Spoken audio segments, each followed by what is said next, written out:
holly hanging across the door, neighbors singing tales of yore.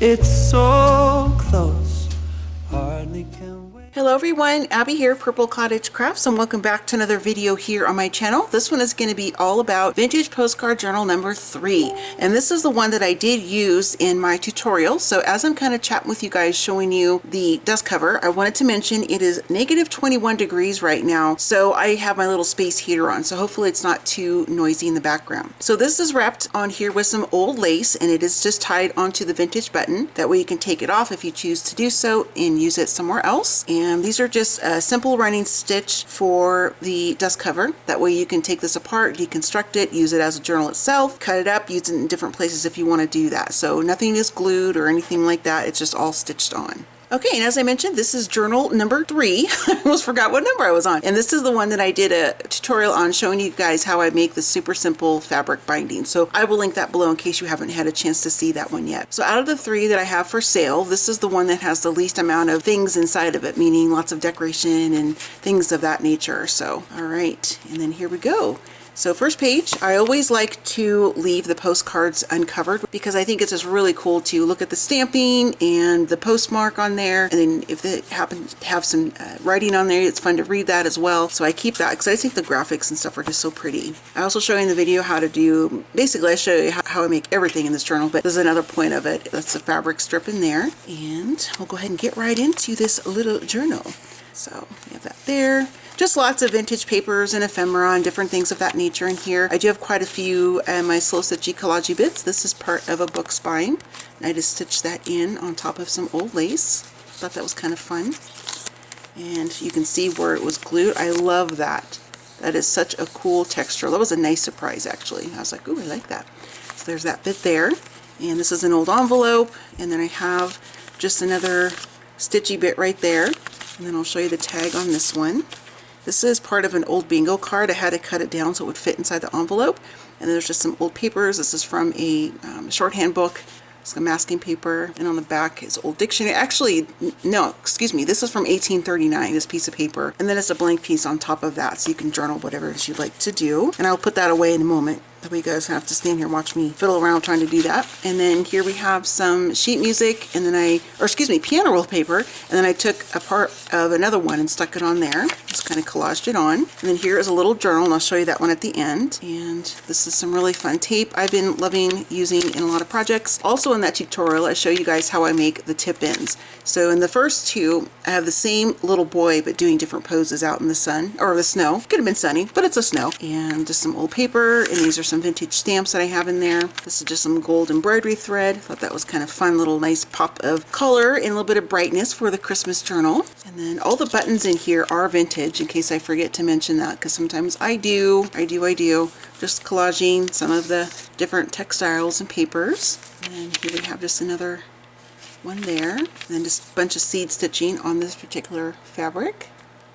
And again, I love how you can see that on the back side. Sorry guys, the lighting's kind of weird right now, but you can see that, and it's just such a nice textural feel. I love it. So this is more of the paper from 1839, and I did leave the date on there because I think it's kind of fun sometimes to see that. So what I have over top of this is just some really super thin, kind of like deli type paper. Now of course I could have used clear gesso, but I wanted to put the paper on because I like the feel of it.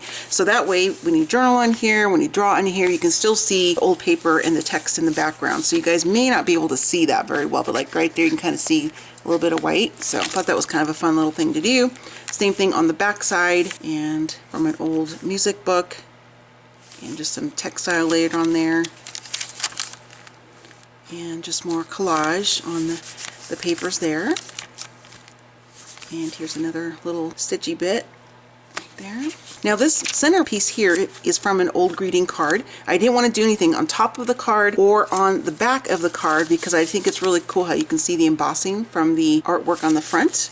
And I thought this was just so sweet. It's kind of nice when you open up the journal to the middle and you can see these little boys singing, so I thought that was kind of fun and cute. Plus there's like little bits of gold on there, and that's why I added that gold bit of embroidery thread throughout here, because I thought it was kind of a fun little addition. This is from an old greeting card, a Merry Christmas, more piano roll paper, just old book paper, And then some different stitching. Now this is part of a vintage stamp. It is not glued, taped, or tacked in. I just used some old thread just to stitch over it a bunch of times so it holds it in place. I thought that was kind of a cute little thing. And then again, this is some sheet music, the back end of a book of sheet music, but I like the color of it. I thought it went really well with the whole Christmas vibe. And then here's the back side of that same 1839 paper, and it's got the same stuff on top. Part of an old receipt, and just some collage paper there, and a little stitchy bit. And just some lace stitched on. So this is the carbon copy from this right here, this purchase order. And I thought I'd go ahead and put that in because it's kind of fun. I love the way it feels and sounds, and you can just flip it up and just do some journaling underneath there. And I love the numbers that are on it as well. And then I just used some unbleached cheesecloth to wrap it on, and then I took it onto the back side too, because I think that's kind of a fun little look. Some more collage paper, some more of that music paper. These are some tea bags right here. And here is a little tip-in. This is an older playing card, and I just have some tea bags right there that I put on, and we have that. And this is, I'll take this out in just a moment. This is the back part of that envelope, and I just added onto it. And then we have this bit here, and then some more tea bags, and some more fun papers, and the back side. Now the envelope is really fun. You're going to be seeing these coming up on my website, just the envelopes themselves. I'm so excited about how this turned out. So I'll show you that in a moment. This is just some old tatting onto some fabric. So let me show you the tag first here in this particular spot. So here we kind of have a tag inside of a tag. This is from a sheet music book. And then this is part of an old greeting card. And it was kind of started to get a little bit distressed just because of age. So I went ahead and just kind of did a little bit more on the top and stuff just so it kind of fit. And then this is just some fabric. This is the back end of an old ticket from a restaurant. And there's another tag here, just some more old papers collaged on with some lace. I thought that was kind of a cute little thing. You can add more if you want to and use it however you like. Okay, for the little journal, little stitched collagey bit on there, and this is just a collection of some different papers, some vintage, some tea dyed, and I've collaged other bits of papers on top of it, and on top of some of the papers. And just another fun place just to kind of journal and do some fun things on there if you want to do that. So there is that one there. Okay, so for my favorite part of this journal, which is the envelope here, and that is what I used as the back cover.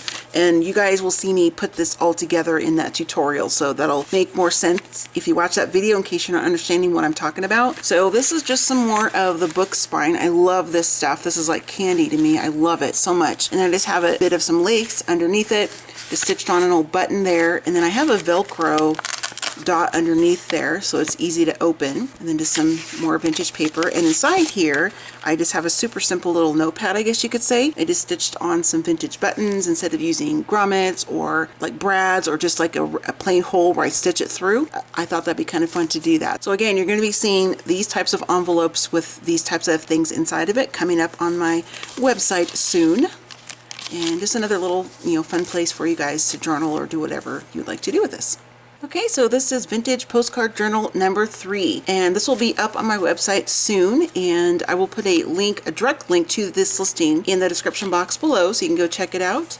And then again, this is just that little notebook kind of tucked in there. And I hope you guys really enjoyed looking at this one and also watching me put this together in that different video tutorial that I will share with you guys in the description box below. And she will be all wrapped nice and tidy inside of her desk cover. And I always throw in a couple little extra things just because I think it's kind of fun to have a little bit of a surprise in your package. So, alright guys, thank you so much for watching, and I'll see you next time. Bye!